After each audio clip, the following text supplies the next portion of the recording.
in the building right here at Powerhouse Studios, Ruff Ryders Radio, The Pit.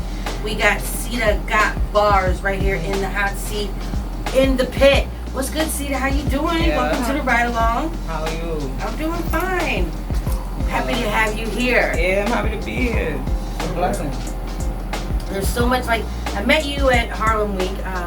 You're a cousin of a friend of ours, so you know, they brought you to our attention, like, you know, I want you to hear my family's music. Right. And you know, and at first I was like, okay, yeah. You know, but Right. then when I heard Are you sure? Right. And then when I heard your music, I'm like, wait a minute. Right. Like, she for real.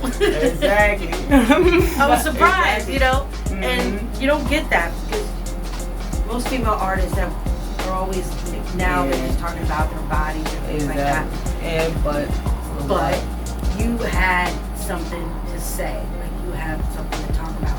So we're gonna get into, you know, who you are and what you're doing and like how you got into this business, you know, the music business. So, you know, tell us a little bit about yourself, where you're from, like, you know, let's start at the beginning.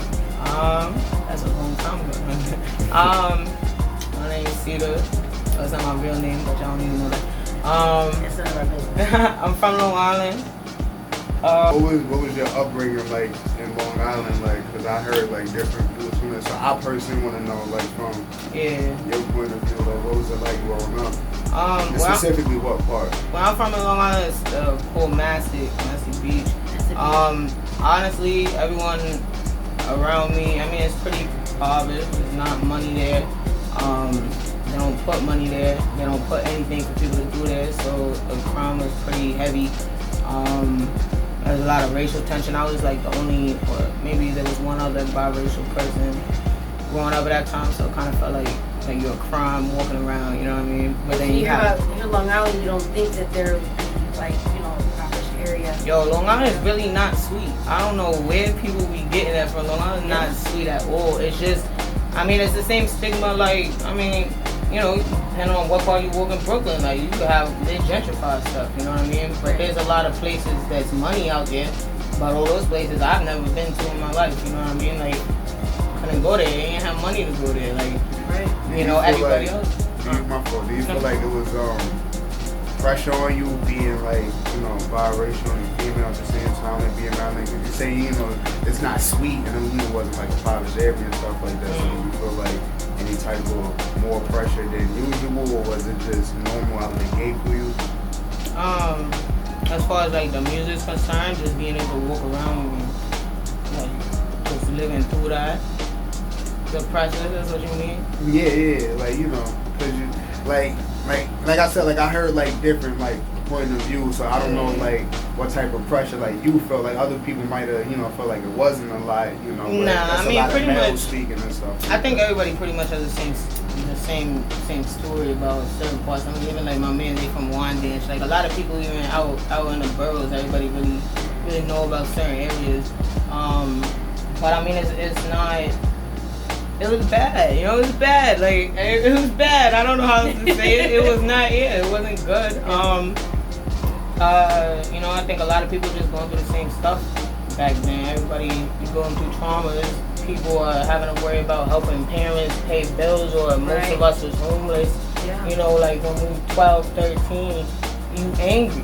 You're angry, you worried about school. You can't worry about school, you know what I mean? Like there's other stuff to worry about, and I think that's a big part of too, like what I rap about. Like a lot of people seem to think that there's more masculinity in women that, you know, are a certain way, but it's like if we both grew up in the same way, the same spot, and we had to go through the same stuff, why wouldn't we have a story to tell about the same thing?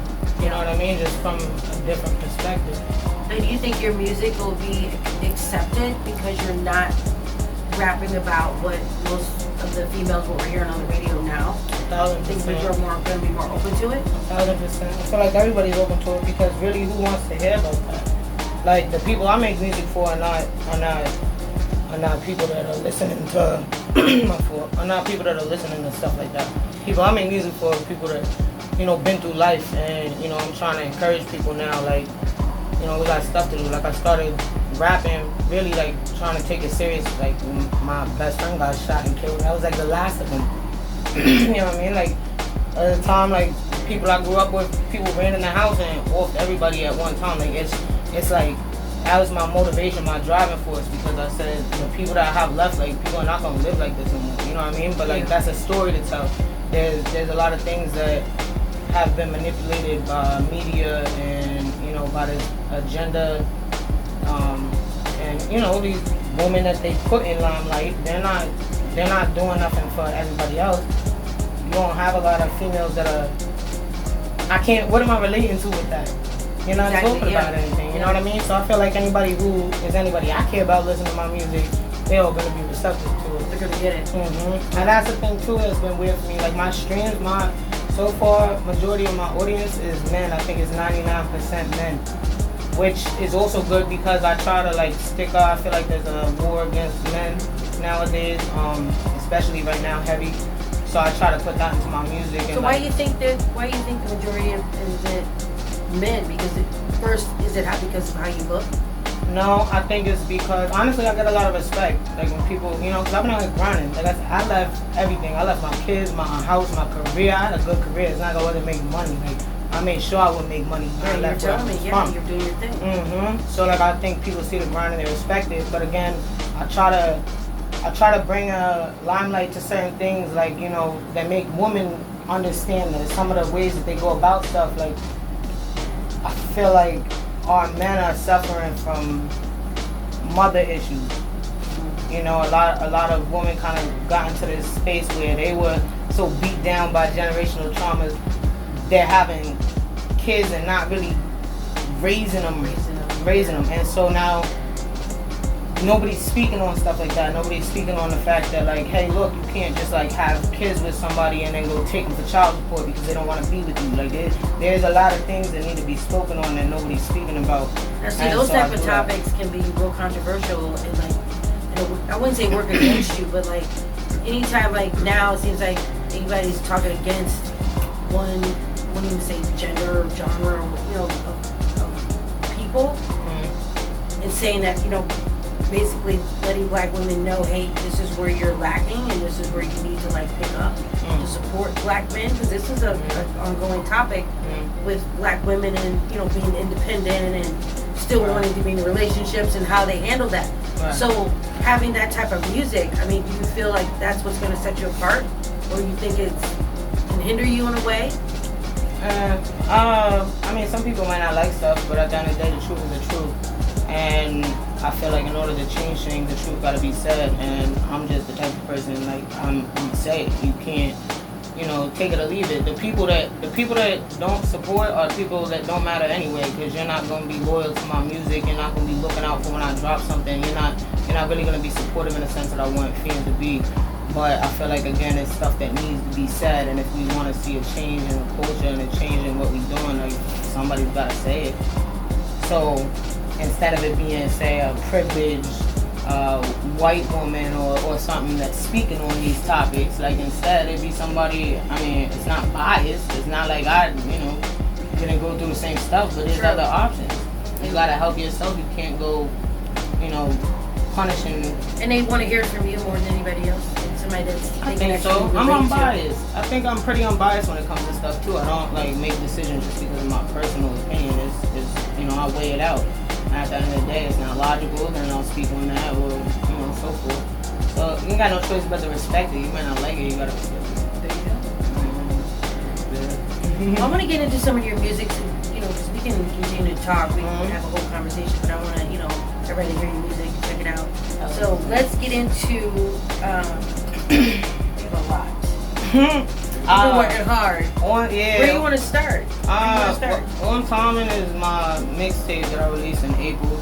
I think I was saying I did everything. I didn't do any promo or nothing. I'd only been rapping for like 9 months and got that together.